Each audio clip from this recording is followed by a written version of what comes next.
So mga boss, ito na yung ating project ngayon. So kanina natapos na yung ating MIUI. So binunot natin yung tornilyo doon na natanggal, naputol mga boss sa kanyang drain bolt. So ito naman yung ating gagalawin ngayon mga boss. Etong Honda Click.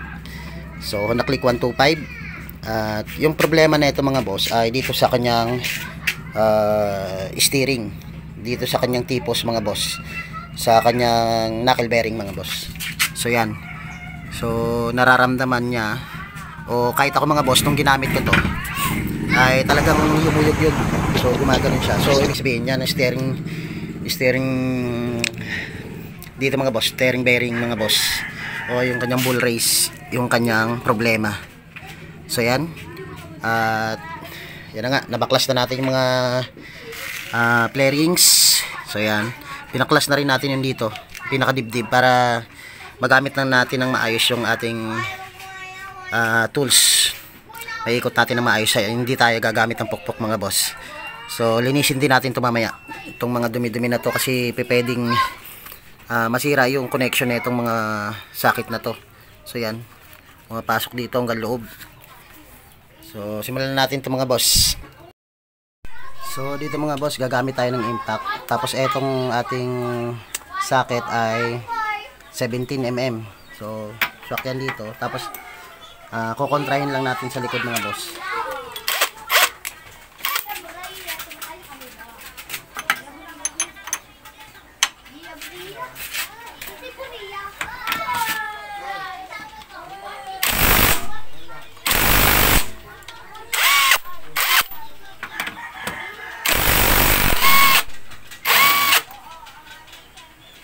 So tabi lang natin tong washer na to, tapos yung kanyang nut.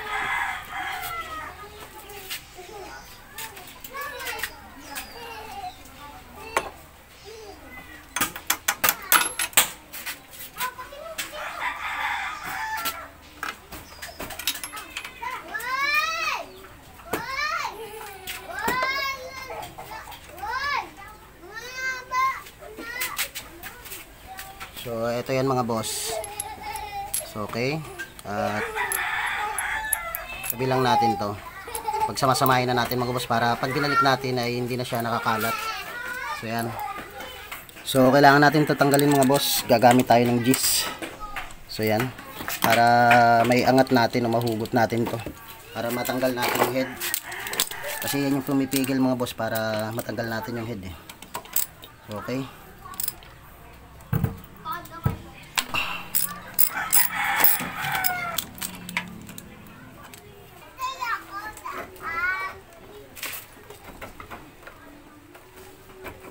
Ayan. Okay. So nahugot na natin yung ating head. At so yan mga boss, na baklas na yung ating head. So ito na siya So sobrang kalawang na doon sa loob. So yan. So ito, napukpok na rin to. So yung part na yan nabungi na.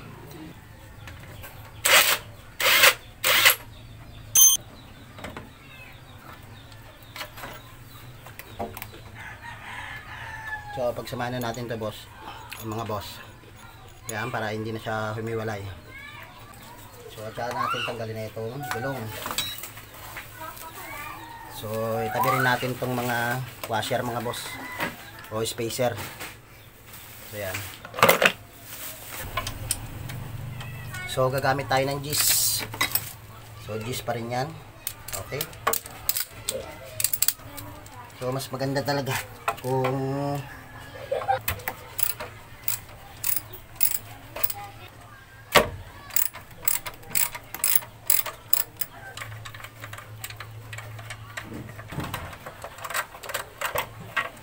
okay. So yan. So baklas na natin yung ating tapaludo mga boss. So tabi lang uli natin to. Sunod na babaklasin natin na itong part na to. So eto mga boss, yung manabela natin, kailangan nakasagad to dito, para pag pumersa tayo na pag ganon, hindi gagalaw o hindi ikot o gagalaw-galaw yung ating manabela mga boss. So yan.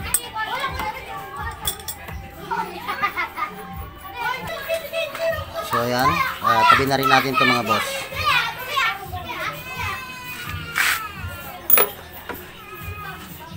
So dyan meron tayong pinaka-spacer o pinaka-stopper nito mga boss. So ayan, sungkitin lang natin to. Ito, okay na. Ayan, bali etong stopper na to mga boss, meron niyang kanal. So ayan, meron siyang parang ngipin. So nakatutok yan dito mga boss. So ito, pansinin nyo. So yan, may kanal yan dyan. So nakatutok yan pag binalik natin mga boss. Okay? So yung flat, tandaan natin mga boss, yung flat ay nakababa. Tapos yung medyo pa-curve ay sa bandang taas yan mga boss. So yan, tinamaan din oh. So tinamaan nung nagsinsil mga boss. So nung tinanggal yan, so sininsil nila. So itong part na to, yan.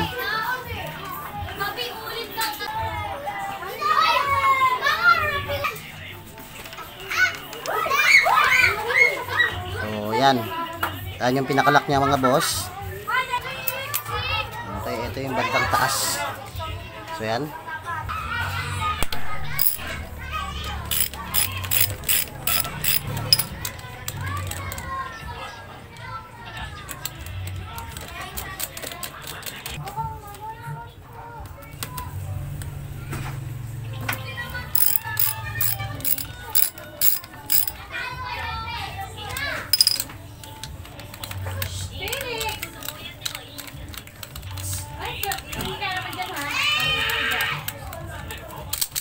Yan, ito yung mga kailangan natin tanggalin mga boss.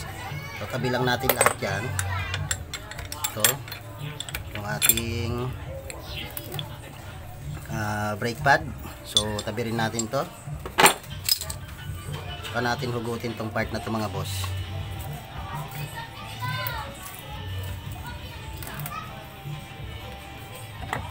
Okay, so yan.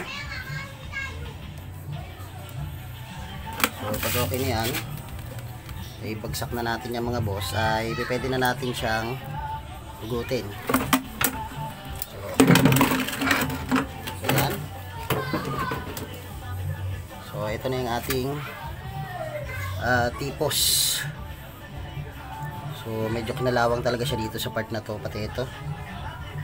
So tanggalin natin tong dust seal nya na to mga boss. So tabi lang na muna natin.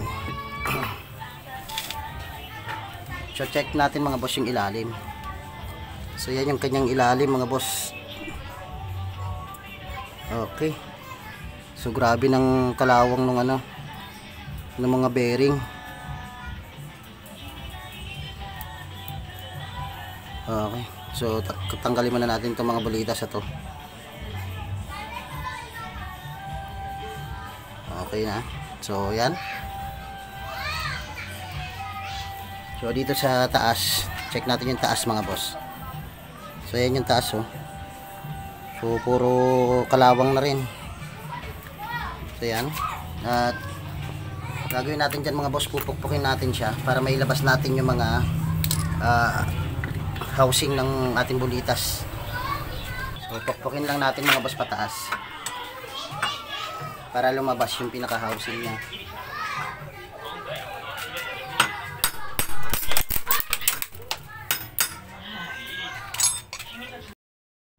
So yan, hindi natin na-record mga boss kung paano natin tinanggal. So pinupok lang natin yan pataas. So ito yung housing. Ito yung sa taas mga boss, medyo maliit. Tapos yung malaki. So yan, nakaganyan yan mga boss. So yan, okay. So check natin to mamaya kung may kanal na ba o yung pinagdaanan ng bearing mga boss, kaya nagkakaroon ng wiggle o pag-alog ng ating manubela. So tabi lang natin to mga boss. Ayan o. Tabi muna natin to. So pababa naman, sa taas naman tayo magpupukpok mga boss para matanggal natin tong housing na to.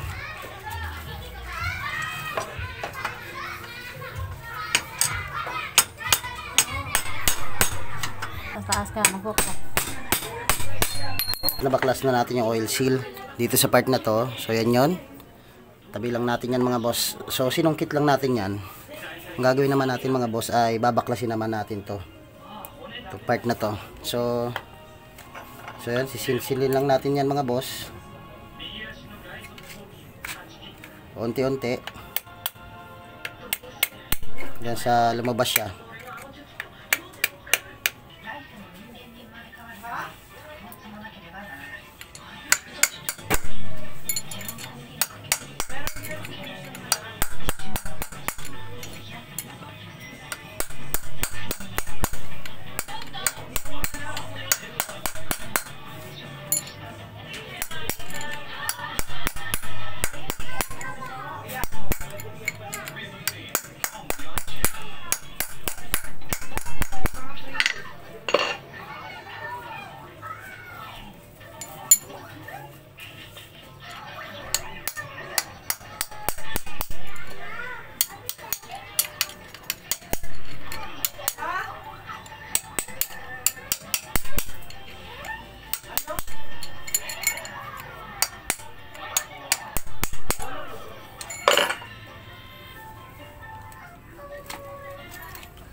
So, yan mga boss. So, okay na, tanggal na. So, yan siya.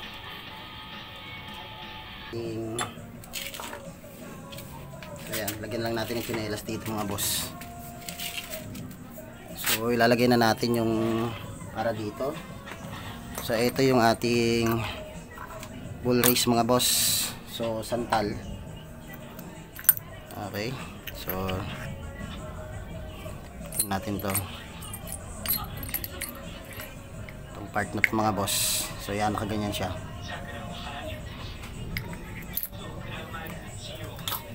So ito yan, nakaganyan yan mga boss. So okay. So dito mga boss, kailangan natin ng lubricant.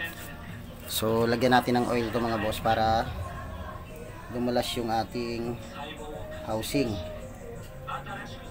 para hindi tayo mahirapan gaano mga boss paglagay na ito. So yan, lagyan natin ng langis to.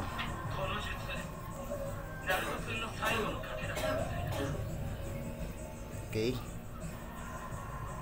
Yan. So pagkalagay natin yan mga boss, pwede na natin ilagay ito.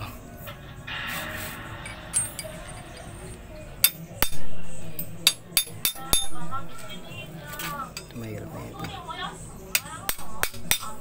Wala kasi. Bakal na.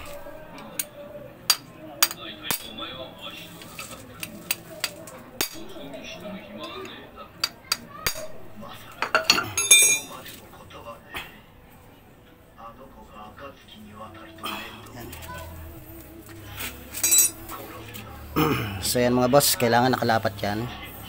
So maririnig mo naman yan mga boss, magiging solid na yung tunog ng ating bakal.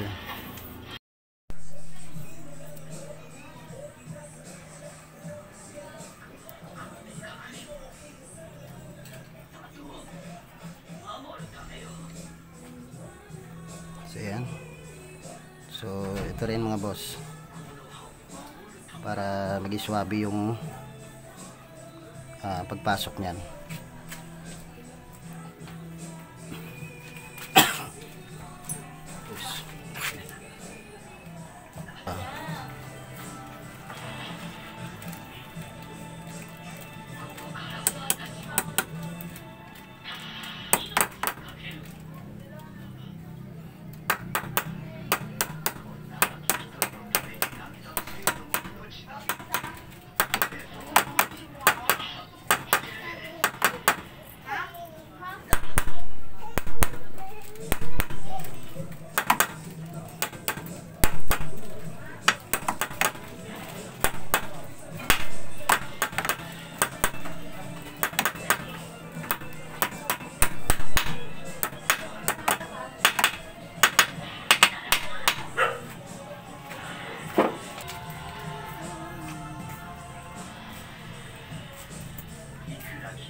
がいるのって安心するんだよな。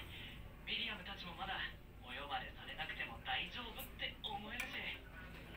この方々は大成しないな。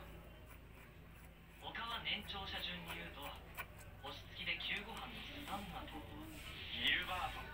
そうそう、研究班は固まってるよな。オリバー、リディア。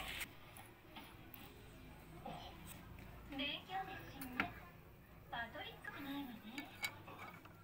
婚姻は大人にならないとできないのは知ってる。子供のうちにできるのは新鮮なことだけ。